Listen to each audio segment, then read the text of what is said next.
Olá, pessoal, tudo bem com vocês? Estamos chegando no fim do nosso curso, né? Essa é a nossa última aula, aula número 6, e nós vamos estudar o fenômeno, né? O efeito fotoelétrico. Então, na aula passada, nós introduzimos, né, o conceito da quantização da energia para explicar o fenômeno de radiação de corpo negro, né? E agora a gente avança mais um pouquinho nessa ideia de quantizar, né, a energia para explicar um outro fenômeno que, assim como a radiação de corpo negro, a física clássica ela já não conseguia, não era capaz de explicar. Então, eu precisava, então, né, dessa nova abordagem, essa abordagem quantizada das coisas, né, ou seja, a física quântica começa, então, a aparecer para explicar esses fenômenos que a física clássica já não conseguia mais, ok? Mas vamos determinar a constante de Planck, a constante que a gente já falou na aula passada, tá? Essa constante, ela sempre vai aparecer nos fenômenos quânticos, né? Então, quando a gente vai para um mundo pequenininho, a gente vai observar, né, que essa é uma constante muito pequenininha, então ela vai ali ditar o limiar, né, onde a física quântica, ela age, ok? Nós vamos, né, então, falar do fenômeno fotoelétrico, como que é gerado esses fotoelétrons e a fotocorrente, e nós vamos estudar, então, por que a física clássica não conseguia explicar, né, esses fenômenos. E a gente vai, então, fazer uma abordagem quântica desses problemas, ok? Bom, como na aula passada nós falamos, né, da quantização de energia, então nós vimos no fenômeno de radiação de corpo negro que a única maneira da gente ajustar, né, a teoria com os resultados experimentais, né, foi a abordagem proposta por Planck, que foi quantizar a energia, né, aquela energia pela qual as paredes da radiação de cavidade, né, então as paredes da cavidade, né, ela é composta por partículas, e essas partículas, elas vibravam, né, ao absorver, e vibravam também, né, assim, emitindo energia, né, e a proposta sugerida por Planck foi justamente dizer que essas vibrações não poderiam acontecer com qualquer frequência, né, então tinha frequências pré-determinadas, e assim, né, a energia emitida e absorvida também ficava quantizada.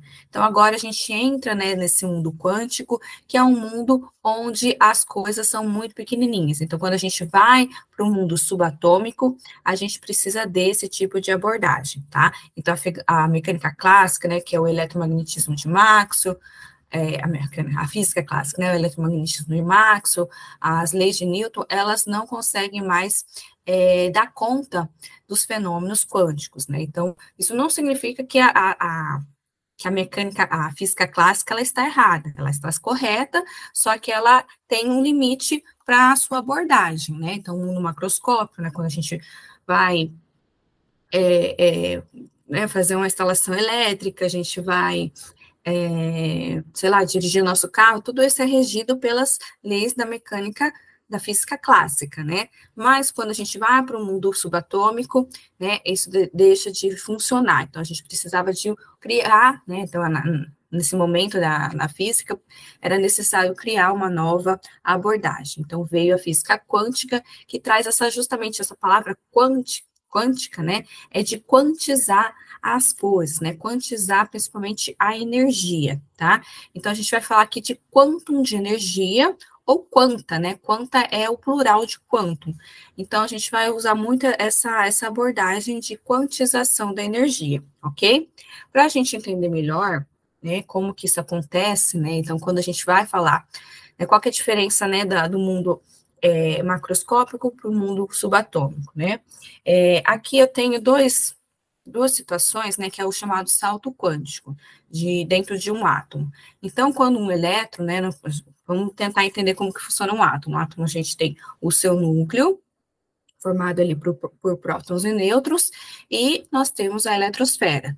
Os elétrons da eletrosfera, pela abordagem quântica, a gente consegue verificar que eles não podem assumir qualquer valor de energia, né? Então, quando eles precisam trocar de uma camada para outra, ou seja, trocar a sua energia, essa troca ela é feita de forma quantizada. Então, ele tem que pular degrauzinhos, tá? Então, vamos entender como que no mundo macroscópico funciona, né? Deixa eu pegar aqui um objeto, vou pegar aqui uma cantinha.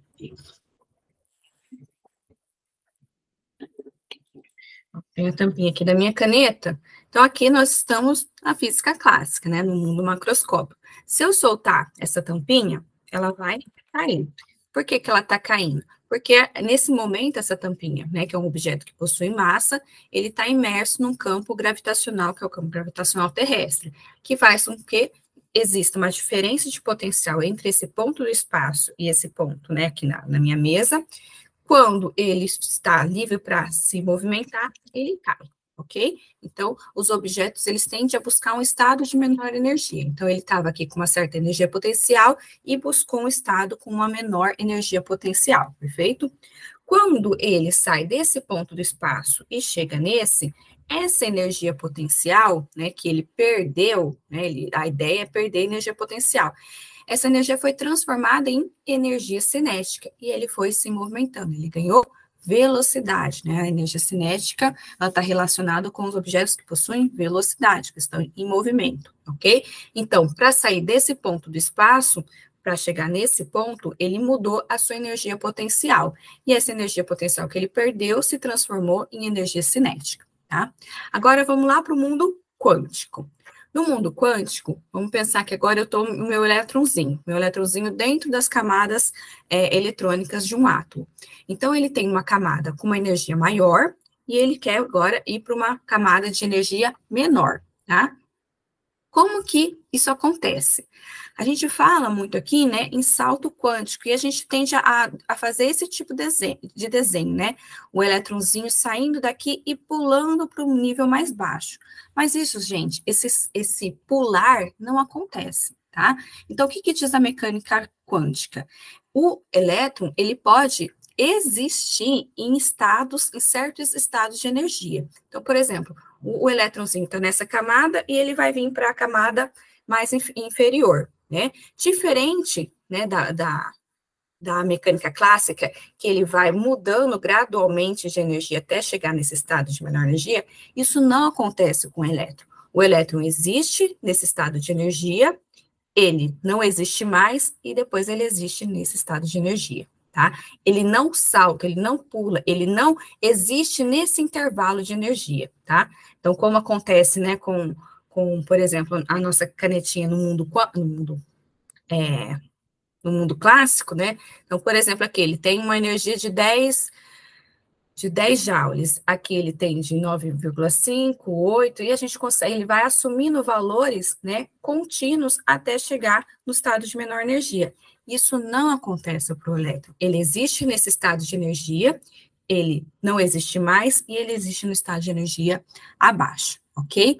Bom, se ele não gastou, né, ele não foi trocando energia por energia cinética, já que ele não se movimentou, né, de um estado de maior energia para o outro, como que, né, para onde foi essa energia? A gente sabe que energia não é criada, né, ela sempre vai ser transformada, ela não some nem se cria, né, ela sempre é transformada. Então, essa energia que o elétron, né, ele foi para o estado de maior energia, menor energia, estado de maior energia para o estado de menor energia, ele perdeu um delta E aqui de energia. Essa energia, né, no intervalo desses dois níveis, ele libera um fótonzinho, tá? O que é o fóton, né? O fóton é uma partícula de luz. Então, nós vimos na radiação de corpo negro, que agora a gente pode entender a radiação como valores determinados, né, de energia. Então, a gente consegue, então, a quantizar o próprio espectro eletromagnético. Então, tudo que é luz, tudo que é radiação eletromagnética, a gente pode fazer uma abordagem agora corpuscular. Então, nós sabemos que ela é uma onda, né, uma onda eletromagnética que se propaga com velocidade, com comprimento de onda, com frequência, mas também a gente pode pensar agora com pacotinhos, né, quantizados, pacotinhos de números inteiros, né, de energia, ok? Então, dentro do átomo acontece isso, né? Quando nós temos um salto quântico, um fótonzinho é liberado.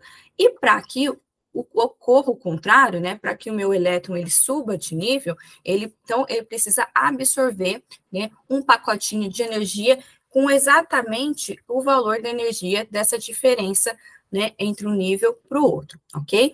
Então, nós temos que tanto a emissão quanto a absorção, né, da radiação na matéria, a matéria é feita de átomos, e os átomos, né, a gente tem esse tipo de situação, os elétrons na eletrosfera, né? Então, quando a gente tem a absorção e emissão de radiação pela matéria, nós temos, então, que esse fenômeno de emissão e absorção, ele é quantizado. Então, a matéria, ela absorve de forma quantizada e ela emite de forma quantizada também, ok? Quem propôs essa ideia, né, justamente para explicar o fenômeno do efeito fotoelétrico foi Einstein. Então, Einstein, ele é muito, né, conhecido pela teoria da relatividade, mas foi pelo fenômeno, né, foi por explicar o fenômeno fotoelétrico que ele ganhou o prêmio Nobel, né? Então, ele é um vencedor do prêmio Nobel, mas foi pela radiação, desculpa, pelo fenômeno fotoelétrico, ok? Como que Einstein, ele tratou, então, né, essa quantização? Ele disse que a energia da luz, né, é quantizada, né? Então, a energia, elas são números, depende aqui da constante de Planck vezes a sua frequência, ok? Então, ele introduz, né, pela primeira vez, o conceito de fóton, né? Então, o fótonzinho seria esses pacotinhos de luz, ok? Com essa ideia, então, que no mundo subatômico as coisas, né, funcionam, as energias funcionam de forma quantizada, a gente vai agora falar sobre o fenômeno, né, o efeito fotoelétrico.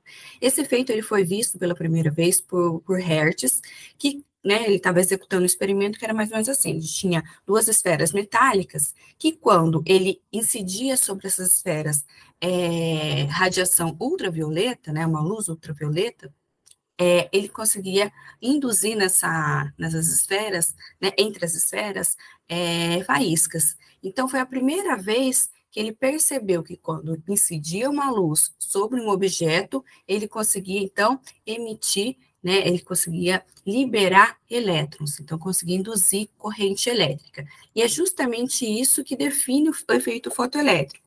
Então, o efeito fotoelétrico, ele consiste, né, na ejeção de elétrons quando o material ele é exposto, né, a uma luz. Mas a gente vai verificar como que isso acontece, né? Quais características que essa luz precisa ter para a gente conseguir criar esses elétrons, né? Quando o elétron ele é ejetado devido a esse fenômeno, a gente chama ele de fotoelétron, tá? E quando esse elétron ele cria uma corrente, a gente chama de corrente fotoelétrica, ok? Para entender o que, né, eu tentar aqui mostrar o que Hertz enxergou naquele momento, foi mais ou menos esse tipo de experimento que a gente vai estar vendo aqui na simulação, tá? Esse site é o site da Universidade de Colorado, que tem várias simulações não só da física, tá? Tem da física, de várias áreas da física, mas também tem de outras áreas do conhecimento, tá? Tem da química, biologia. Então, se vocês quiserem depois dar uma olhada, é bem, bem interessante mesmo, tá? Então, aqui a gente vai reproduzir, né, uma simulação do efeito fotoelétrico. Então, aqui eu tenho, por exemplo, ó, né, dois eletrodos, né, eles estão ligados aqui a uma bateria, nesse caso, a bateria está zero, tá? Então, eles não têm diferença de potencial entre essas placas. E aqui sobre essa placa, a gente depositou um material metálico, que nesse caso é o sódio, tá? Aqui a gente pode trocar de material, vamos manter o sódio.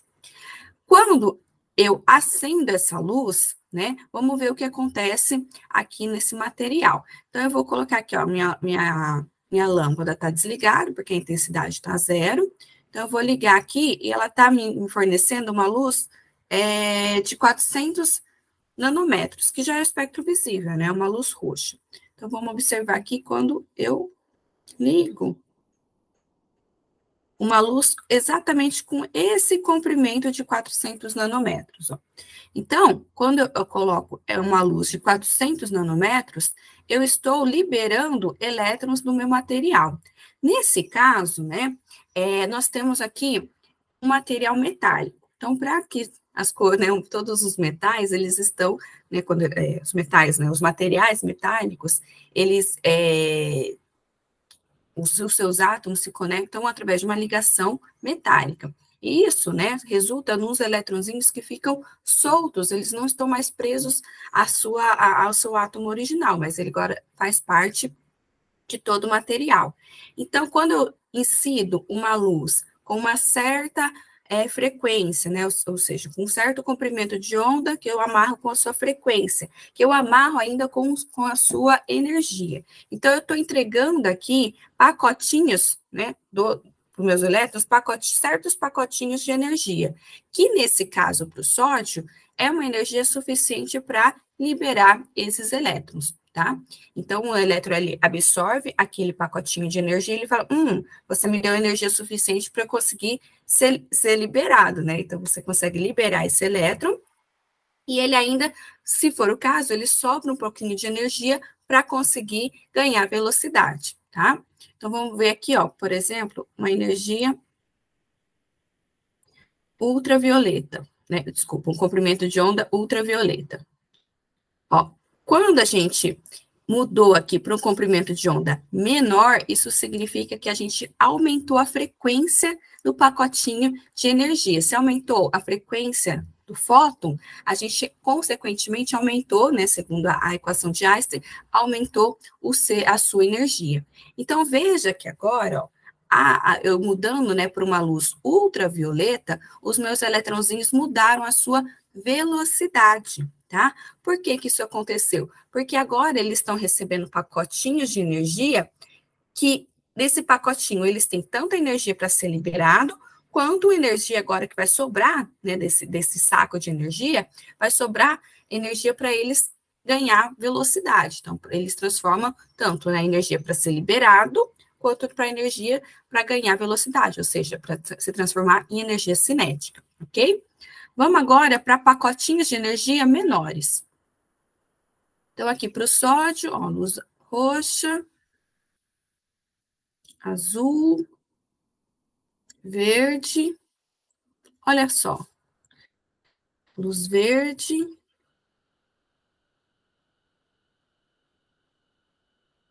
Veja que agora eu estou entregando pacotinhos de energia com uma energia bem menor, porque agora a gente está no comprimento de onda de luz verde. Ele tá liberando fotoelétrons. Bem menos, né, do que a gente tinha antes. Vamos aqui para o vermelho. O vermelho. E vamos aguardar. O que está acontecendo? Eu posso ficar aqui 30 anos incidindo luz vermelha sobre o sódio que eu não vou liberar fotoelétrons. Isso, gente, é uma das consequências da quantização, né?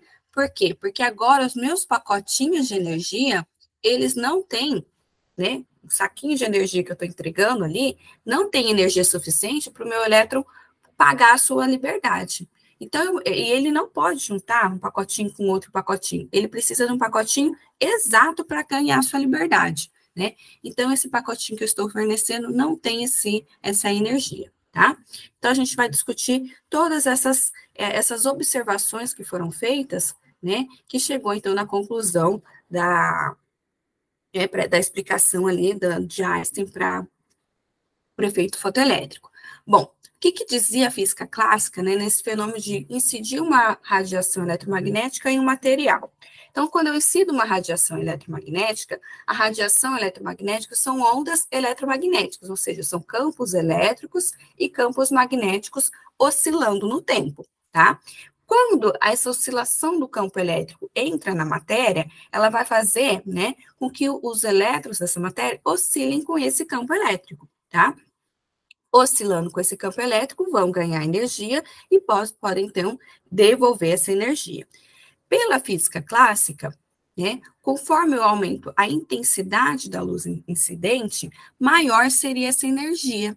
Se maior essa energia seria essa energia, os eletrõezinhos, eles saíam, né, com maior velocidade, conforme eu aumentava a intensidade da luz. Então, por exemplo, se eu estivesse com uma lanterna fraquinha, meus eletrõezinhos iam sair com uma velocidade lentinha. Se eu aumentasse, né, colocasse uma lanterna agora bem intensa, eles iam ganhar velocidade, tá? Isso é o que, né, as previsões da física clássica. E outra consequência é que, independente da frequência da luz, a gente observaria fotoelétrons, porque independente da cor da luz, eu iria entregar energia, e os meus eletrõezinhos iam absorver essa energia e iam ser liberados, ok? Mas o que eles observaram, né?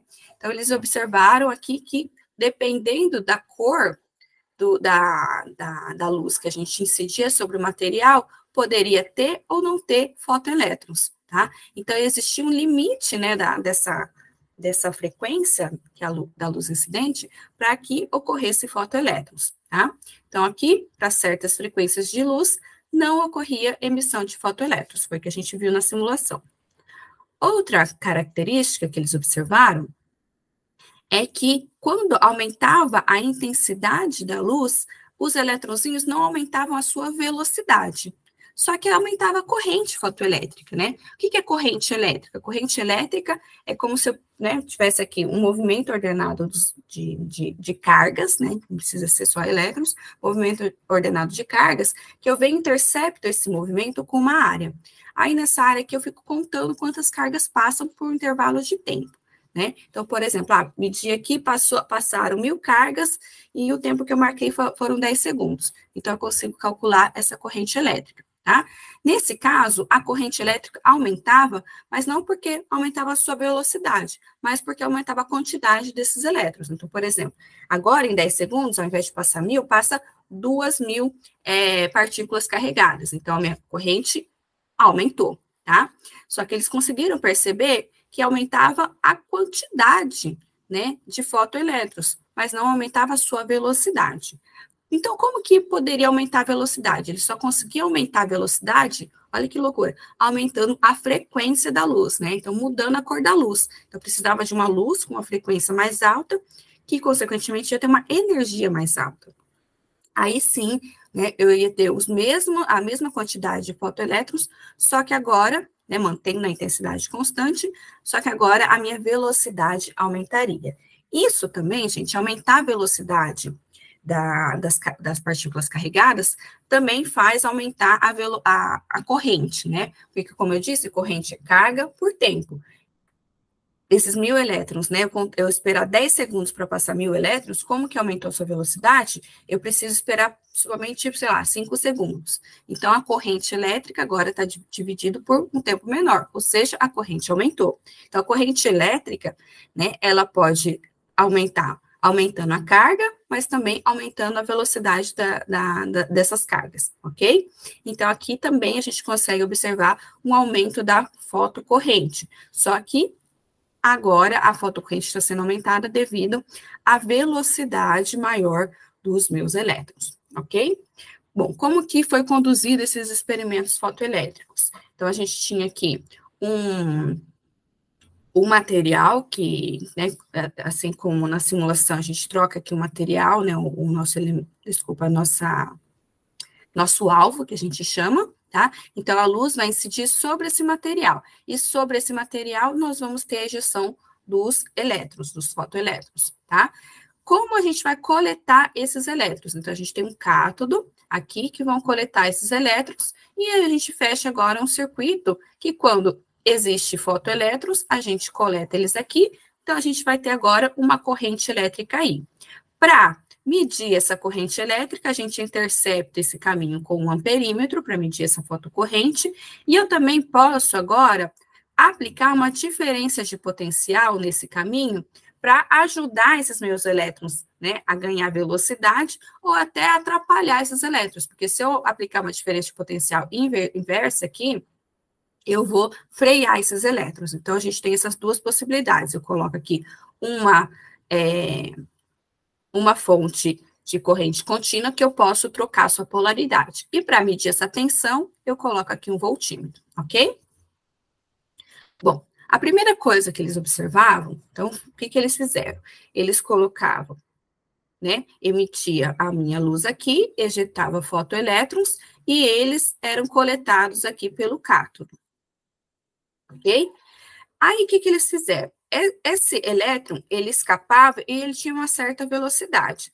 Então, o que eles queriam medir, né? Tinha uma certa velocidade, chegava no cátodo e ali gerava uma corrente, que era a nossa fotocorrente. Se agora, vamos vir aqui para a nossa simulação. Vamos colocar aqui aumentar a intensidade, não. Deixa eu colocar aqui no azul. Ó, então, coloquei aqui no comprimento de onda de 452.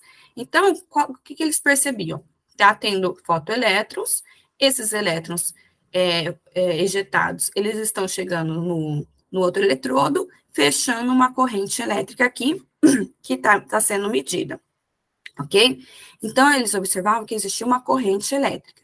Então, o que eles perceberam? Eu quero agora então, eu sei que os meus elétrons, eles ganharam uma energia para escapar e ganharam energia também, né? Esse pacotinho, ele tinha tanta energia que ele gastou uma parte para pagar a sua liberdade e a outra parte ele transformou em energia cinética, que é a energia do movimento, né? Ele ganhar velocidade para sair daqui e chegar aqui.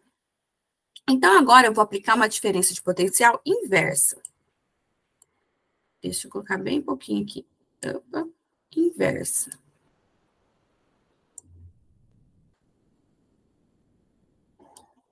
Não é suficiente ainda. Aqui, inversa. Nesse ponto, ó, agora, vocês conseguem observar que eu tenho eletrozinhos que ficaram presos aqui, estão retornando? Porque agora eu criei uma polaridade positiva nessa placa e eles estão sendo atraídos novamente para ela. Então, ele ganha velocidade, mas ele fala, opa, ganha uma força para, né, para voltar para a placa. Ou seja, quando eu tenho uma diferença de potencial aqui alta, suficientemente alta, eu travo essa corrente, ó. Eles até têm energia para se movimentar, mas eles retornam. E olha aqui a corrente zero. Essa tensão aqui, né, a mínima tensão, onde a corrente, eu zero a corrente, nesse caso, a gente chama de tensão de corte. Tá? Então, quando isso acontece, a minha energia cinética máxima é igual à tensão de corte, tá? Desculpa, é igual à energia potencial elétrica, né, gerada pela diferença de potencial V. Então, eu tenho essa relação aqui que eu vou chamar de equação 2, tá? Gente, quando a gente traça isso num gráfico, e a gente vai fazendo na nossa aula, nós temos isso daqui acontecendo, ó. Nós temos aqui para uma certa intensidade, a gente vai aumentando a diferença de potencial. Aumentando, nós chegamos aqui num platô. Quando nós vamos diminuindo, a gente tem aqui uma frequência, um V de corte, desculpa, uma tensão de corte. Se a gente agora volta no experimento e aumenta a intensidade da luz, beleza, aumentei a intensidade da luz, aumentei a corrente, porque eu já expliquei, quando eu aumento a intensidade, eu aumento a quantidade de fotoelétrons. Só que esses fotoelétrons, eles possuem a mesma energia cinética, ou seja, isso daqui vai funcionar para todos aqueles eletrões que eu aumentei a sua em quantidade, mas todos eles estão sujeitos a essa equação, ou seja, mesmo que eu aumente a intensidade, eu aumento a quantidade de elétrons, fotoelétrons, eles estão sujeitos a essa equação, ou seja, eles encerram a sua energia cinética com a mesma diferença de potencial, tá? Então, essa conclusão aqui, a física clássica não conseguia explicar, tá? Então, a gente percebe, né, que existe uma tensão de corte independente da intensidade que a gente aplica, tá? A segunda observação que eles fizeram é que agora eles foram trocando a cor da luz, né? Então, o que a gente faz? A gente viu ali na simulação com a luz roxa, aí tem uma certa... vou voltar aqui. Então, por exemplo, aqui, com a luz roxa, a gente tem uma diferença de potencial de corte de menos 0,6 volts. Aí a gente vem aqui para roxa, luz roxa. Como a luz roxa é um pacote de energia maior, agora meus elétrons, eles têm energia para chegar né, é do outro lado. Então, ó, deixa eu colocar aqui uma energia um pouquinho maior para ter corrente, ó. Então, agora, por exemplo, com essa comprimento de onda de 392, os meus fótonzinhos, né, os meus eletrõezinhos, eles têm energia agora a mais do que eles tinham aqui na cor azul. Então, essa energia a mais pagou pela liberdade e aumentou a sua velocidade. Então, eles chegam desse lado. Ou seja, eu tenho corrente. Ou seja, para que eu tenha eu zere a minha corrente aqui, eu preciso aumentar a minha diferença de potencial inversa aqui. Aí aqui é difícil, ó. Por exemplo, veio para 1 volts. Bom, agora com volts, 1 volt, eu tenho minha corrente zero. Ou seja, para cada comprimento de onda da luz, para cada frequência da luz, ou para cada energia, né, dos pacotinhos de energia dessa luz incidente, eu tenho uma tensão de corte. Se eu vier e jogar isso num gráfico, a gente percebe que existe agora uma frequência de corte, ou seja, né, uma situação onde eu não preciso aplicar nenhuma diferença de potencial.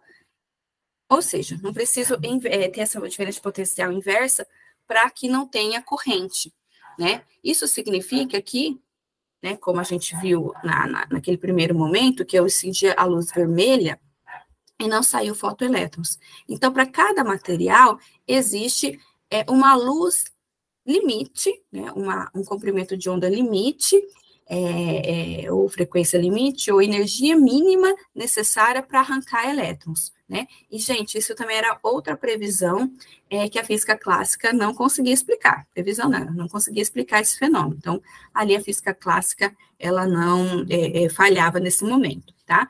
Essa energia necessária, essa energia mínima necessária que o pacotinho de luz tinha que ter para pagar o preço da liberdade é o que a gente chama de função trabalho, tá? Então, a gente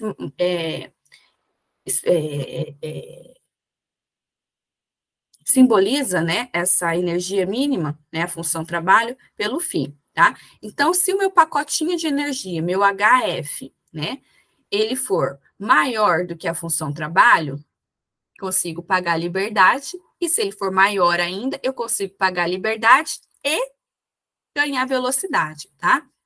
Então, o meu pacotinho de energia que eu estou entregando para os meus eletrõezinhos, eles, né, são usados para duas situações, para pagar a liberdade, que é a função trabalho, tá? Que é uma quantidade de energia, para pagar a liberdade em energia, e o restante ele usa para energia, para se movimentar, ganhar energia cinética, tá? Então, nós podemos fazer, né, montar aqui um gráfico do potencial de corte, da tensão de corte pela frequência, tá, que eu estou aplicando. Então, quando eu falo aqui que eu estou mudando a frequência, eu estou mudando a sua cor, tá? Estou mudando aqui a cor da luz. Quando eu faço uma extrapolação aqui para o zero, essa frequência aqui, então, é a frequência de corte para aquele material. Então, por exemplo, a gente usou ali na simulação o sódio. Se eu trocasse para o cobre, por exemplo, aí o cobre ele teria uma outra frequência de corte, tá? Então, para cada material tem a sua frequência de corte, mas o comportamento linear é um fenômeno quântico, isso vai acontecer para todas, ok? Bom, no experimento de hoje, nós vamos reproduzir esse experimento 1, onde a gente vai trocar a intensidade da luz, tá? Incidente, e a gente vai verificar aqui, né, essa convergência né, para independente da intensidade da luz, vai convergir aqui para um ponto.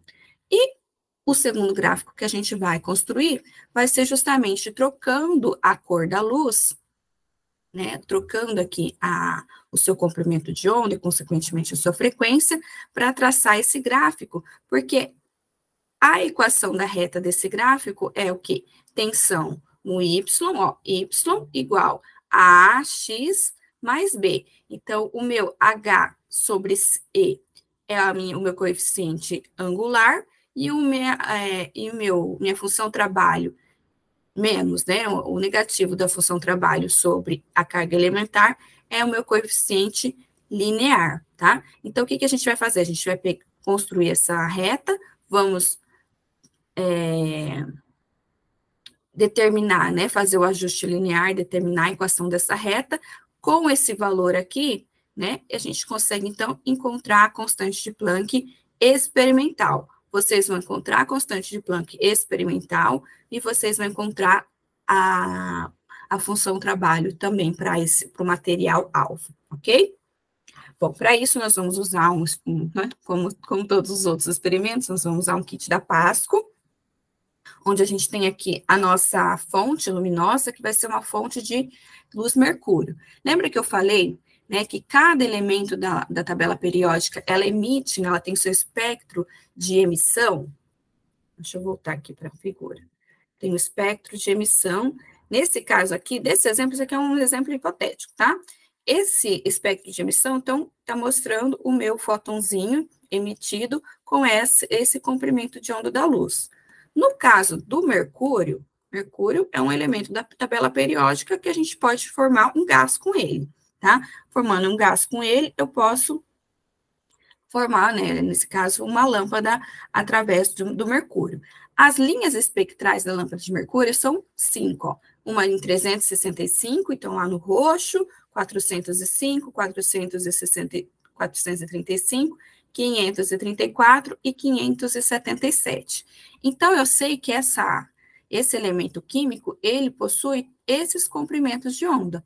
Ou seja, a gente tem aqui 5 comprimentos de onda diferentes e 5 frequências diferentes. Então, a gente vai usar esses comprimentos de onda para executar o nosso experimento, ok? Então, a gente vai ter uma fonte de alimentação para essa lâmpada e a gente vai ter, então, a nosso amperímetro, né? Então, para conseguir ler correntes bem pequenininhas, a gente precisa amplificar essas correntes, né? Para fazer a leitura. Então, a gente tem aqui um amplificador e aqui vai mostrar a fotocorrente. E aqui a gente tem a fonte de alimentação que vai criar a diferença de potencial aqui entre o nosso alvo e o cátodo, ok? Bom, agora eu vou deixar com vocês o vídeo, né, do professor Anderson Sampaio, onde ele vai mostrar o procedimento experimental e a coleta de dados. Vamos lá. A montagem é bem simples. Então, primeiro, nós vamos ligar a fonte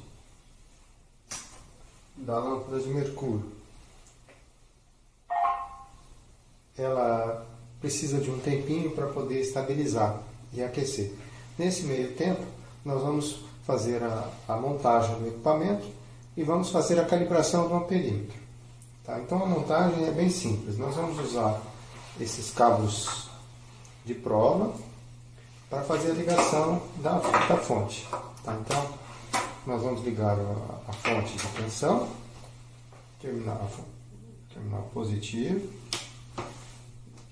Então, essa fonte aplica uma tensão aos terminais do cátodo e do anodo.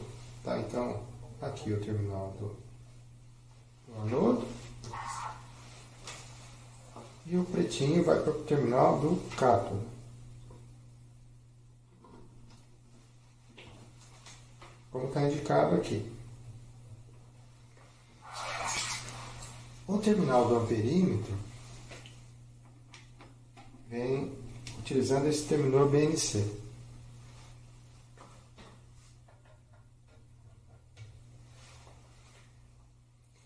Note que eu estou com a tampa fechada na posição 0 aqui da catraca, tá certo? Então, com isso, nós não temos nenhuma luz entrando no fotodiodo. Então, para me certificar de que eu vou ter condição de fazer uma boa calibração, eu vou tomar o cuidado de desconectar o terminal positivo do cátodo. Nós vamos ligar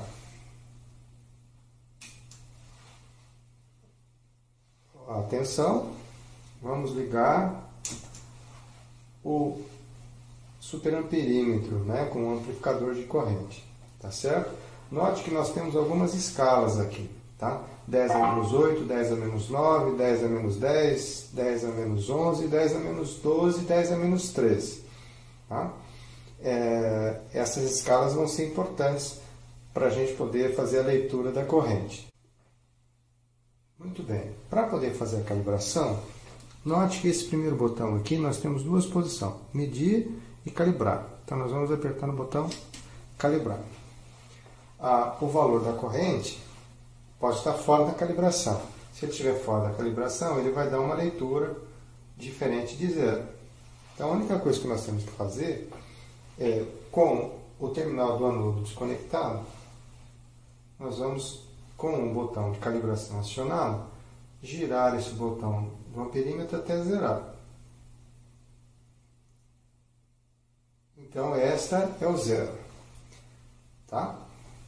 Feito isso, nós apertamos o botão de sinal, mais uma vez, e dessa vez, note que eu vou poder conectar o meu amperímetro. Perceba que a minha fonte de tensão ela está zerada. Nós vamos começar o experimento em 30 volts. Ok? Mas antes nós vamos configurar a catraca do filtro e a catraca da fenda.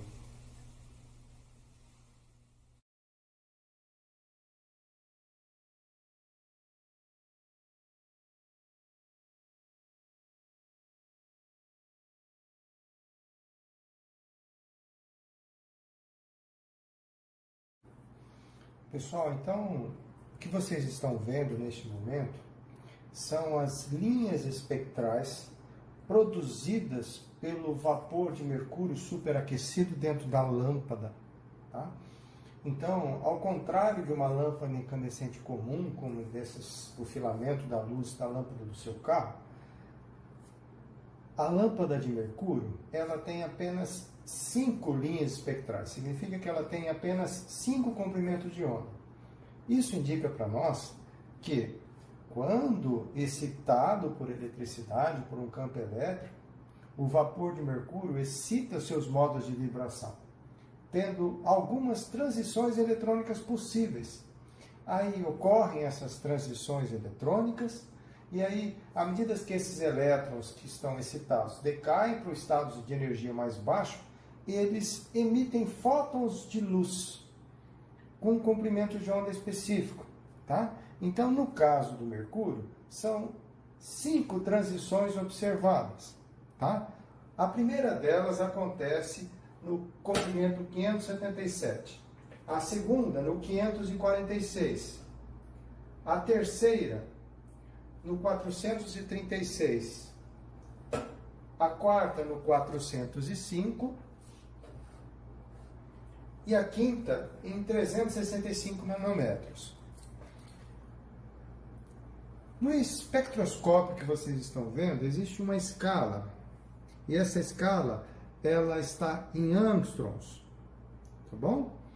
Então, lembrando que angstroms para nanômetro, basta a gente deslocar a vírgula, ok? Uma casa, tá legal? Então, o funcionamento do espectroscópio é bem simples. A luz passa por uma grade de difração que separa os comprimentos de onda. E aí você consegue ver os comprimentos de onda separados aqui, como se fosse um prisma. Tá bom? Então, das 5 linhas espectrais, nós conseguimos ver apenas aqui, né, nessa imagem, da maneira com que ela está, nós conseguimos enxergar o comprimento de onda de 577, tá? Que é esse mais à direita, tá bom? Está pertinho do vermelho, pertinho do laranja. Tá? Aí depois nós temos o 546, que é esse verdinho que vocês estão vendo aí. Na sequência, nós temos o 436, que é esse azul à sua esquerda.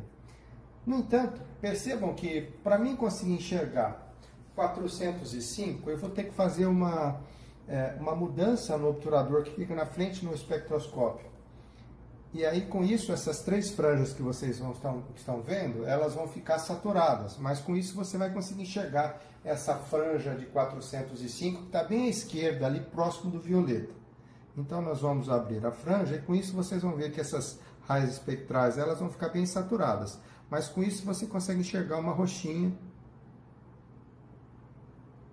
Ó, tá vendo a roxinha surgindo ali, ó, à sua esquerda? Tá? Então essa roxinha é de 405. Tá certo? A de 300, a última franja, que é a franja de 365, esse espectroscópio não está dentro do seu limite de resolução. Então a gente não vai conseguir enxergar. Então com isso vocês conseguem enxergar todos os comprimentos de onda da luz produzidos pela lâmpada de mercúrio. E justamente a partir desses comprimentos de onda que nós vamos ter condições de fazer as medidas do efeito fotoelétrico em função do comprimento de onda da luz que a gente incide no fotodiodo. Tá certo?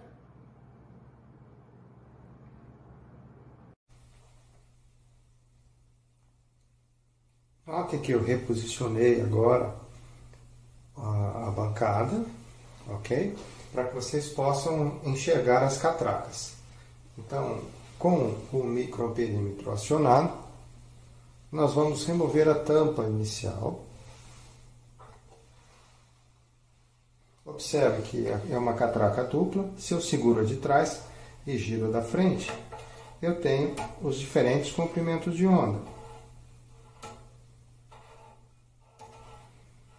Nós vamos colocar o menor comprimento de onda, que é 365. Quando eu seguro a catraca da frente, eu giro a catraca de trás. 2, 4, 8. Então, muito bem, nós vamos aumentar para 30 volts. Neste momento, o amperímetro está na escala de 10 a menos 12. Tá? Então, a voltagem está 0 e ele está com uma corrente de 10 a menos 12. Tá? Isso significa que, sim, a luz está arrancando elétrons do sistema catódico e nós temos uma corrente fotoelétrica de 236 vezes 10 a menos 12 amperes. Então eu vou aumentando o valor da minha voltagem. À medida que eu vou aumentando o valor da minha voltagem, observem que está aumentando o valor da corrente fotoelétrica. Muito bem, pessoal. Então nossa primeira atividade é verificar a influência da voltagem na corrente de saturação. Tá? Então, nós vamos começar com 30 volts e vamos nos aproximar de no máximo 2 volts. Tá certo?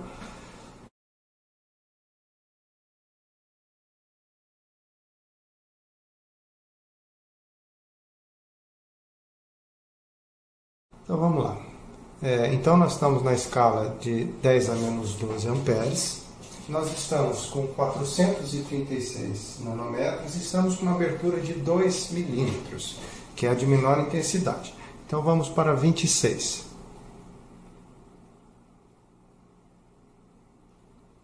Em 26, a leitura caiu para 1840 vezes 10 a menos 12 amperes.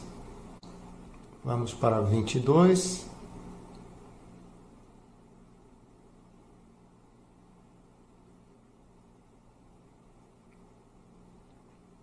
Em 22, nós temos uma leitura um pouco menor, 1655.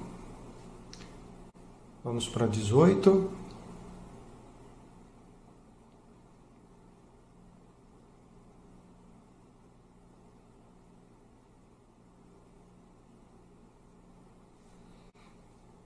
Em 18, nós temos uma leitura de 1468, 1470. Nós vamos para 14.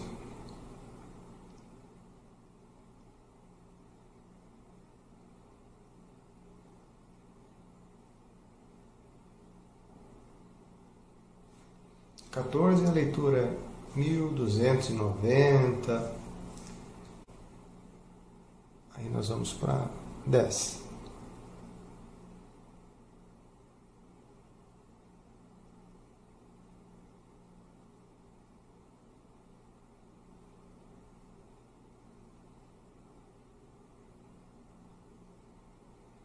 Em 10, nós temos uma leitura de 1045.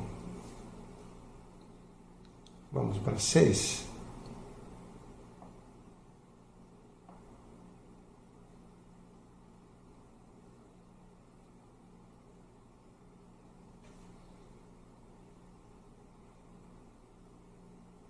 Em 6 nós temos uma leitura de 740 vezes 10 a menos 12.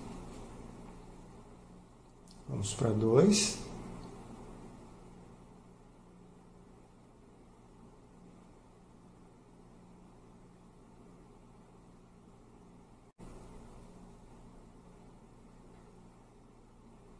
Então vamos para 2.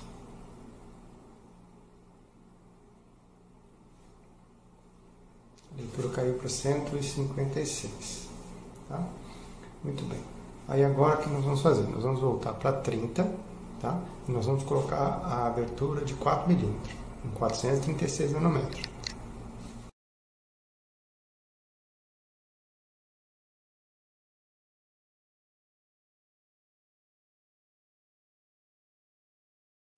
Muito bem, pessoal. Então agora nós estamos com uma fenda de 4 milímetros e um comprimento de onda de 436 nanômetros. Neste momento eu tive que aumentar a escala para 10 a menos 11. É natural que eu aumentei a intensidade da luz, porque eu aumentei o diâmetro da fenda. É natural que a corrente tenha ficado maior. Então agora nós vamos fazer a leitura. 30, 426. Vamos para 26.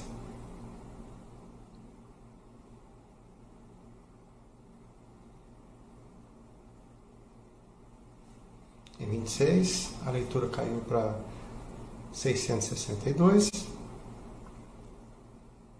Vamos para 22.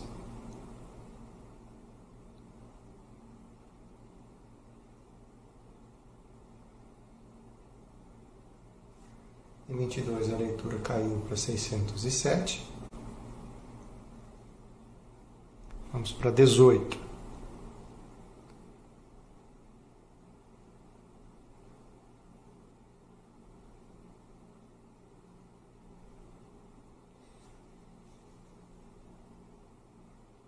Em 18, a leitura caiu para 536. Vamos para 14.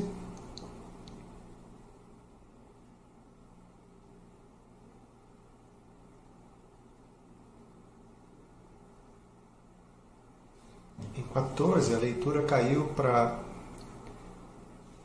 432. Vezes 10 a menos 11. Vamos para 10. Aliás, 10.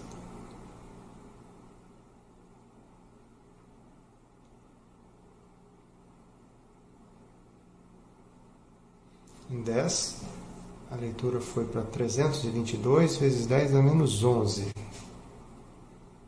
6.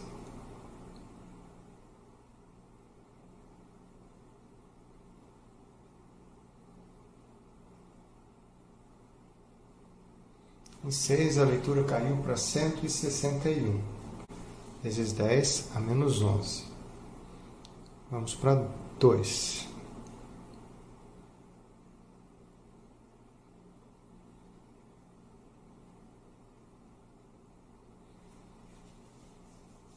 Em 2, a leitura caiu para 20 vezes 10 a menos 11. 22 vezes 10 a menos 11. Muito bem, turma. Agora, para poder verificarmos as diferentes voltagens de corte em função do comprimento de onda, eu vou precisar fazer alguns ajustes no aparelho. Então, a primeira coisa que eu vou ter que fazer é mudar o range de operação da fonte. Tá? Então, eu vou ter que ter um range mais fino. Então, quando eu clicar nesse botão aqui, ó, agora a fonte vai de 0 a menos 4,5 volts. Então, eu vou mandar ela para 0.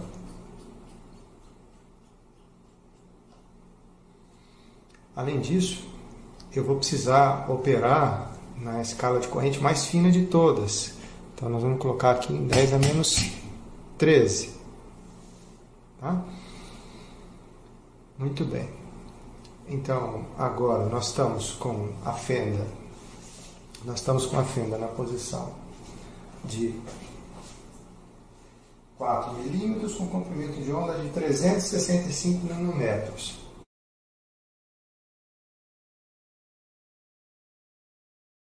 Eu vou apagar a luz para evitar que a luz da lâmpada interfira no equipamento.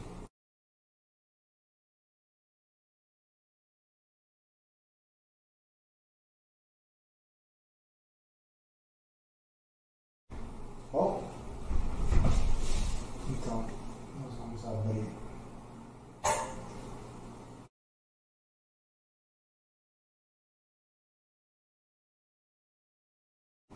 e aí nós vamos ajustar a tensão.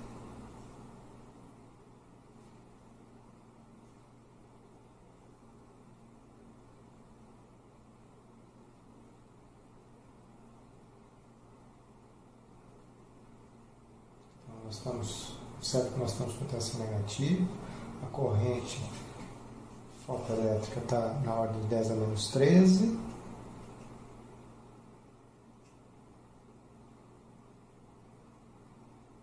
Então nós estamos zerando a corrente fotoelétrica e aumentando o valor da tensão, se aproximando da tensão de corte.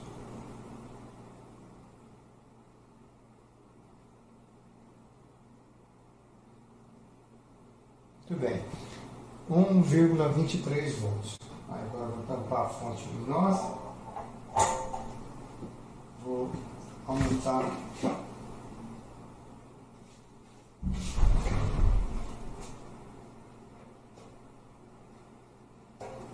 para 405.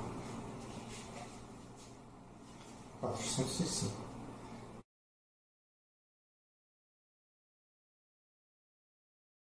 Voltamos o voltímetro no zero,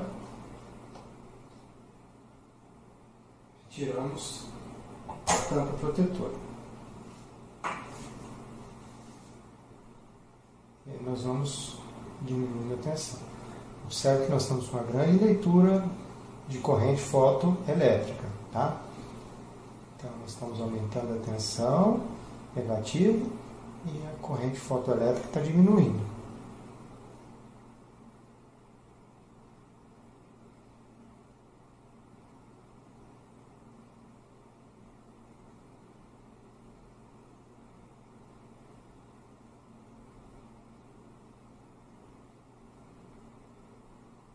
Isso, 0,923. Tá? Então, vou tampar mais uma vez e vamos passar para 436.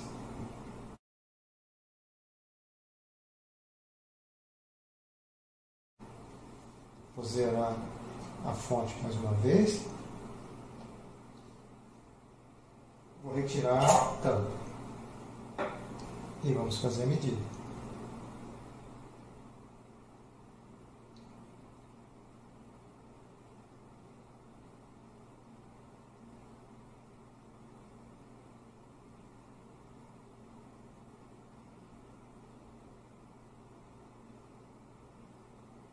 Isso. 0,664. Aí agora eu tampo a fonte mais uma vez. E nós vamos para 544. 546.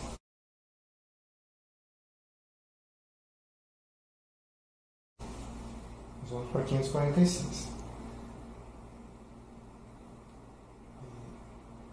Zero mais uma vez a fonte. Retiro a tampa.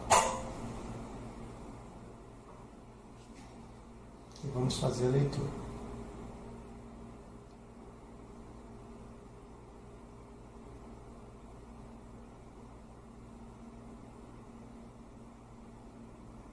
Isso. 0,132. Nós tampamos a fonte e passamos para 577.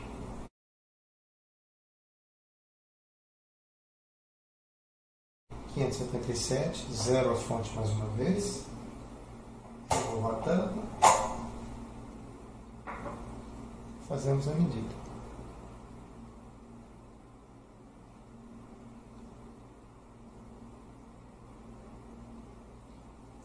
0,018.